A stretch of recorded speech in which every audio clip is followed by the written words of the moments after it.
இந்த கஞ்சி இடுப்புக்கு போன்ஸ்க்கெலாம் ரொம்ப நல்லது, எஸ்பெஷலி பொண்ணுங்களுக்கு.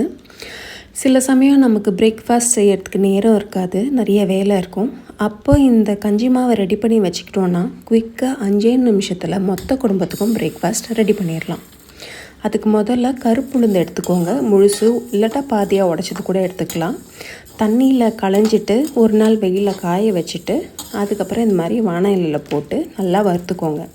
நல்லா வாசனை வரணும், இது மாதிரி நல்லா பொன்னிறமாக வறுத்துக்கணும். அதை நீங்கள் மிஷினில் கொடுத்தும் அரைக்கலாம், இல்லைனா வீட்டிலேயே மிக்சிலையும் அரைச்சிக்கலாம். அதை தண்ணியில் போட்டு நீங்கள் கலந்துக்கலாம். ஒரு விஸ்கு வச்சு நல்லா கலந்துக்கிட்டிங்கன்னா அது கட்டி கட்டியாக ஃபார்ம் ஆகாது. இதுக்கப்புறம் நீங்கள் அடுப்பை மூட்டி இந்த கஞ்சியை கொதிக்க விட்டிங்கன்னா நேரமாக நல்லா திக்காகிக்கிட்டே வரும். இந்த மாதிரி நல்லா பொங்கி வர டைமில் நீங்கள் அடுப்பை சின்னதாக்கி கிளறிக்கோங்க. ஒருத்தருக்கு 2 ஸ்பூன் மாவு எடுத்துக்கிட்டாலே போதும். இந்த ஸ்டேஜில் உப்பும் மிளகு சீரகமும் நான் சேர்த்துருக்கேன். இதை நீங்கள் அப்படியேவும் சாப்பிடலாம், இல்லைனா ஆற வச்சு அது கூட மோர் கலந்தும் நீங்கள் சாப்பிடலாம்.